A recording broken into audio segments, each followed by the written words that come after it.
These heavyweight champions of the animal kingdom ruled for hundreds of thousands of years. But planet, they were big.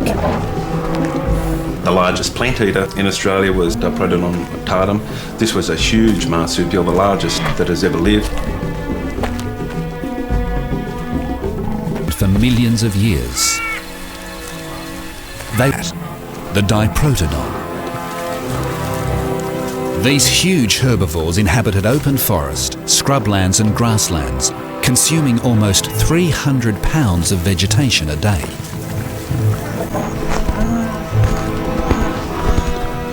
To feed their gigantic demands, the diprotodons would search the land for plentiful supplies of food and water.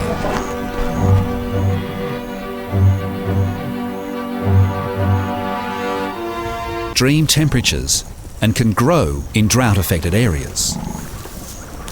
It's a sign these large animals may have been feeding on this plant in dry conditions.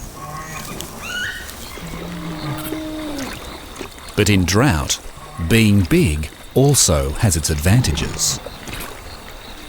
Large animals dominate watering holes and dwindling food supplies. If an area has become particularly drought required to get to the next food source. The huge diprotodons would have been well equipped to survive drought and rummage for food further afield. Yeah, a rhino is probably your closest living biomechanical reference.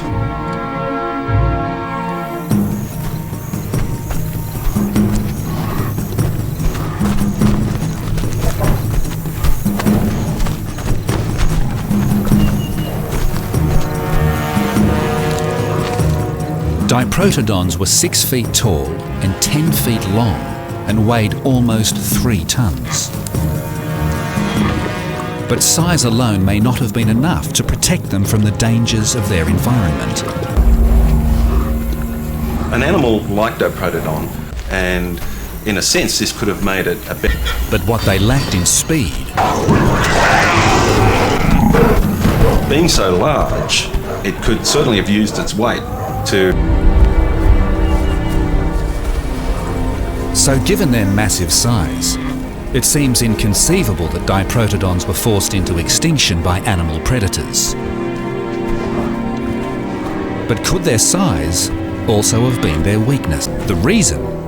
Large animals need more food to survive. Could the disappearance of the Australian megafauna also be linked to their massive size and some inexplicable sudden lack of vegetation? But first, they must determine exactly when they died. They know that the death was quick, but they have yet to confirm who was at the scene of the...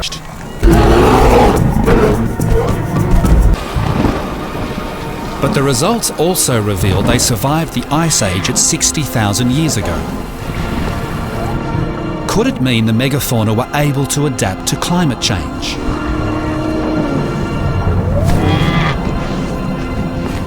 Fossilised footprints at Lake Calabar, depending on the climate at the time. But Australia's ice ages were not only colder. Australian megafauna.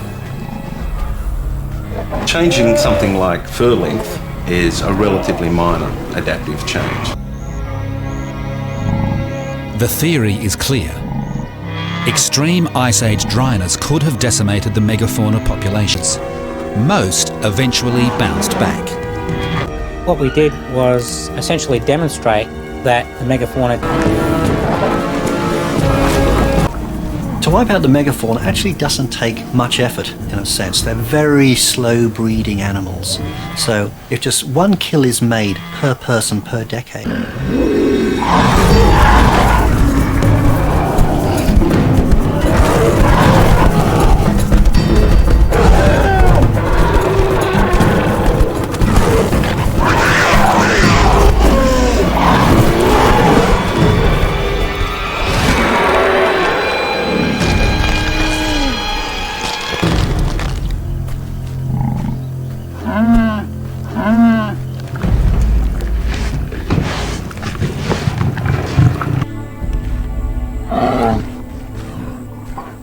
The change of vegetation would have caused a domino effect throughout the entire food chain. Megafauna disappeared, the vegetation changed, and the environment became more arid.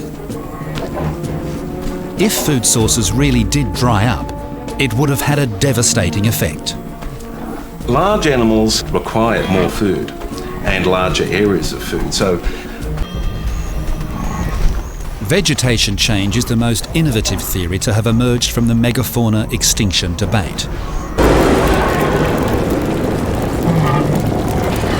The megafauna's environment, driving them to extinction.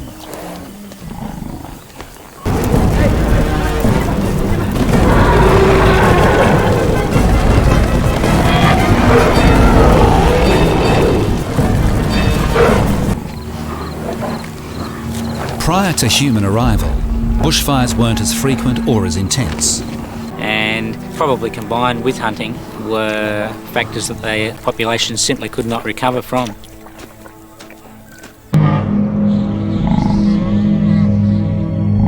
For over 1 million years, Australian megafauna survived all that. Because it was an island, megafauna survived 5,000 years longer than on the mainland, and became extinct almost immediately after humans arrived there. The mighty megafauna. These great creatures have allowed us to glimpse a wondrous and little-known world that is no more.